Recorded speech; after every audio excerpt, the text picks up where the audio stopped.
जब आपको ऐसा लगने लगे कि बहुत अकेली हूं, सबने साथ छोड़ दिया, कोई मेरा साथ नहीं देता,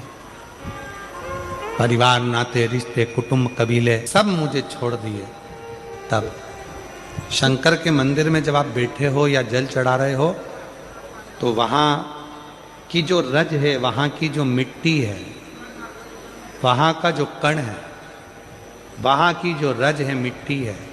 उसको भी अगर अपने मस्तक पर चढ़ाओगे तो निश्चित है उस रज में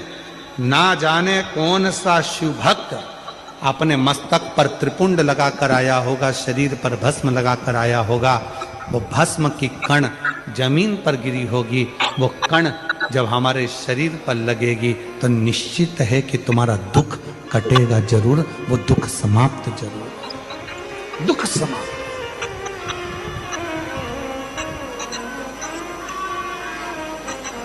वो भस्म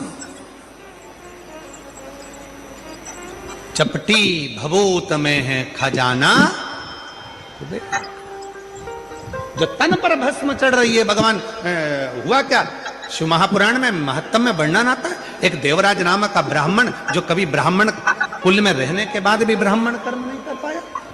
जिसने कभी ना वेद पढ़ा, ना शास्त्र पढ़ा, ना कोई क्रम करा, ना कोई पाठ पूजन करी, ना कभी शंकर के मंदिर में गया, फिर भी वो देवराज मरा तो उसको लेने के लिए देवाधिदेव महादेव आ गए और नंदी पर बिठाकर लेकर गए।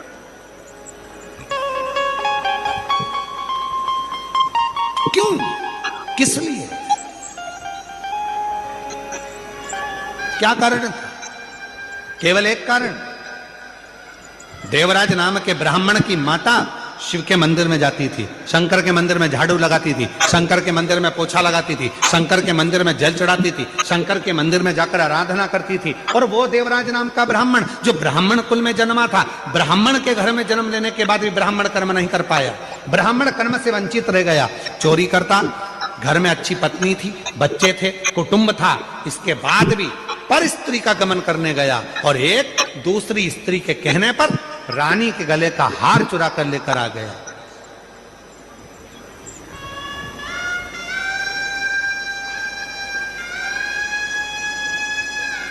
और वो हार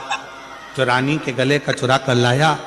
दूध पीछे पड़े, शरीर में ताप पड़ने लगा, बुखार आने लगा, कहां जाऊं? शंकर का एक टूटा सा मंदिर था, शिवालय था, उसमें जाकर छुप कर बैठ गया। दूत ढूंढते रहे, वो शिवालय में बैठा हुआ है और कांप रहा है, और उसी शिवालय में शिव महापुराण की कथा चल रही थी। कथा उसके कानों में पड़ी, जैसे ही महादेव का नाम लिया गया, हर हर महादेव कहा गया, बोलते से देवराज के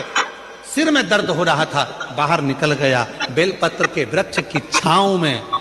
बेलपत्र के वृक्ष की छांव में उसने अपने प्राणों को त्याग दिए। और जैसे ही प्राण त्यागे, मेरे ओघड़दानी उसको नंदी पर बिठाकर ले जा रहे हैं। देवराज ने प्रश्न कर दिया कि मेरे जैसा पापी जिसने ना कभी भजन करा, ना संकीर्तन करा, ना कीर्तन करा, ना मंदिर में जल चढ़ाया, ना कभी मंदिर में दीप जलाया, ना कभी मंदिर में आराधना करी, ना मंदिर में कभी साधना करी, ना मैंने कोई मंत्र पढ़ा, ना वेद पढ़ा, ना शास्त्र पढ़ा, और मेरे जैसे पापी का उद्धार आपने कर दिया, ऐसा मैंने करा क्या? तब भगवान देवाधिदेव महादेव ने डमरू का नाद कर कर कहा, देवराज तूने कुछ नहीं करा, पर तेरी माता मंदिर जाती थी, जल चढ़ाती थी, और जब घर आती थी उसके शरीर में, उसके कपड़ों में, उसके शरीर में मंदिर की मिट्टी, मंदिर की रज, मंदिर का जल उसके शरीर में लग जाता था। और वो जब घर आती थी, वो रज उसके घर में चारों तरफ फैल जाती थी। उस रज के छूने से तेरी बुद्धि सही हो गई और तू चोरी का धन लेकर भी शंकर के मंदिर में चले गया और वहां तेरा उद्धार हो गया। वो रज में इतनी महत्व था, वो रज में इतनी महत्व था। वो रज कोई साधारण है क्या? इधर का हमको नहीं मालूम गुजरात का, पर हमारे मध्य प्रदेश में एक नियम है, मिश्रा जी उत्तर प्रदेश में भी नियम है,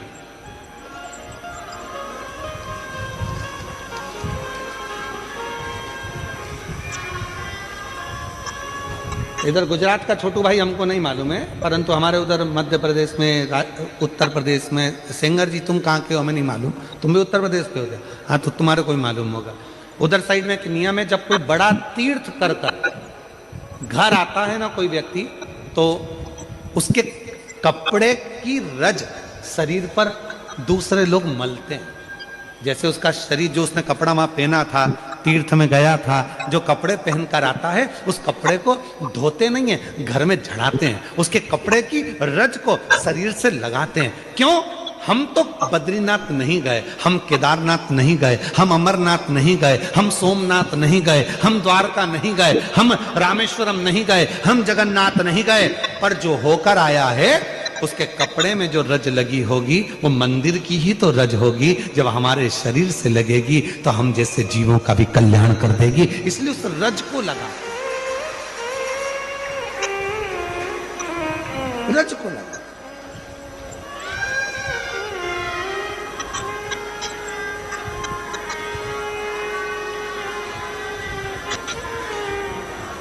कोई बहुत बड़े, कोई गमी में गया, दुख में गया, हॉस्पिटल गया, तो उसके कपड़ों को धो दिया जाता। पर कोई तीर्थ गया, कोई भगवान की अविरल भक्ति करने गया, उसके कपड़ों को धोते नहीं, उसके कपड़ों को तो झड़ाते हैं। पूरे घर के अंदर उसको झटकारा जाता है कि इसके शरीर में जो कण लगा है, इसके शरीर में जो तीर्थ की रज लगी है, वो रज हमारे जीव को, हमको प्राप्त होगी।